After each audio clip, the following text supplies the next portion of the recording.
साथियों नमस्कार। मैं शरद मुद्गल, वरिष्ठ लेखा अधिकारी, रिटायर्ड, रक्षा लेखा विभाग, रक्षा मंत्रालय, भारत सरकार। ये वीडियो बनाने जा रहा हूँ। लोगों से मेरे पास ये बात पूछी गई कि जो कैजुअल लीव में प्रीफिक्स सफिक्स होता है या ये जो हॉलीडे है, छुट्टी के बीच में पड़ता है, तो किस प्रकार से इसका संयोजन ट्रीटमेंट है, कैसे ये होगा। तो ये मध्य प्रदेश सरकार के जो कर्मचारी हैं जिन पे कि शासकीय कर्मचारी पर ये कैजुअल लीव का रूल लागू होगा, उनके बारे में मैं सिर्फ अथॉरिटी बताते हुए व्याख्या करूँगा। ये वीडियो कोई अथॉरिटी नहीं है, ये सिर्फ व्याख्या के लिए है। अथॉरिटी आपके पास जो आपका रेगुलेशन है, कोई मैनुअल है, कोई पत्र है भारत मध्य प्रदेश शासन के, वो आप कोड करिए। तो सबसे पहले जब बात करते हैं कैजुअल लीव में प्रीफिक्स सफिक्स जो होता है, मतलब संडे और कोई भी सार्वजनिक अवकाश, जैसे जन्माष्टमी, तो इसके व्यवस्था में जब एक पत्र है, वो है समान प्रशासन विभाग क्रमांक, समान प्रशासन विभाग मतलब मध्य प्रदेश शासन का समान प्रशासन विभाग क्रमांक 2942 2942 डैश 2068 डैश 1 ब्रैकेट में 3 माने कोष्टक में 3 /60 दिनांक,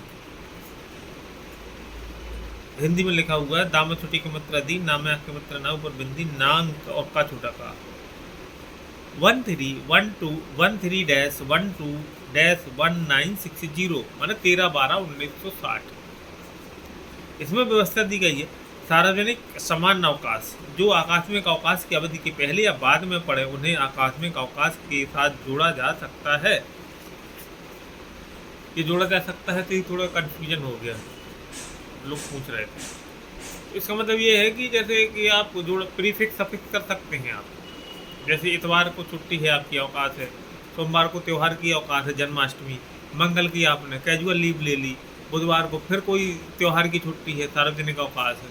तो ऐसी स्थिति में जो शुरू में 2 छुट्टी इतवार सोमवार की आपने ले ली वो प्रीफिक्स, और मंगल की आपने कैजुअल लीव ली है तो बुधवार की फिर सफिक्स। तो ऐसी हालत में सिर्फ आपकी एक कैजुअल लीव भी आपके खाते से डेबिट होगी, एक कैजुअल लीव ही माइनस की जाएगी।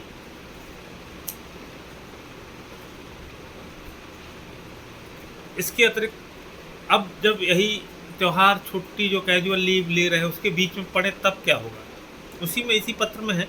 इसी प्रकार यदि अवकाश आकस्मिक अवकाश के मध्य में आ रहे हैं तो इन्हें आकस्मिक अवकाश के भाग के रूप में नहीं माना जाएगा।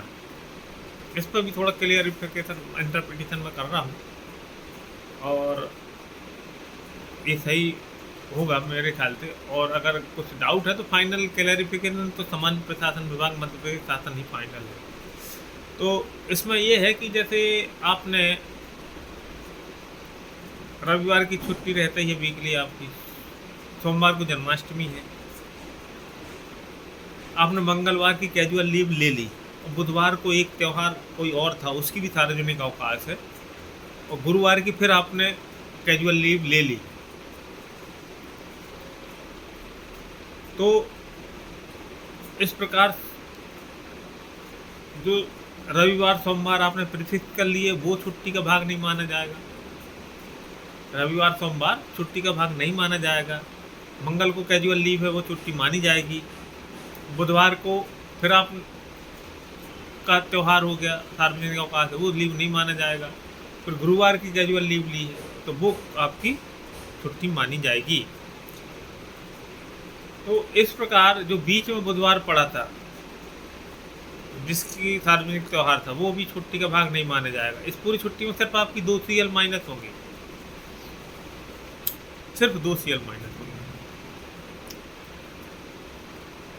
और आपके खाते से 2 CL ही माइनस की जाएंगी। तो इस प्रकार से प्रीफिक्स सफिक्स हो सकता है। शनिवार इतवार जो है आगे पीछे लगा, इतवार जो छुट्टी है वो रविवार की अवकाश वो, और कोई त्यौहार की छुट्टी सार्वजनिक अवकाश है वो, कुछ विभाग में शनिवार की छुट्टी रहती है वीकली आप में, तो वो प्रीफिक्स सफिक्स हो सकता है। आगे पीछे कैजुअल लीव पे लगाया जाएगा, और ऐसी स्थिति में सिर्फ कैजुअल लीव जो आप वास्तविक लेंगे वही माइनस होगी। और अगर बीच में पड़ता है ऐसा कोई रविवार कैजुअल लीव लेते हैं मान लो एक और उदाहरण ले लो आप, शनिवार की आपने कैजुअल लीव ले ली, इतवार को छुट्टी है और सोमवार की फिर कैजुअल लीव ले ली, तो जो इतवार बीच में है वो छुट्टी का भाग नहीं माना जाएगा, सिर्फ आपकी 2 CL माइनस होगी। तो साथियों, ये हमारा वीडियो आपको कैसा लगा आप बताएं।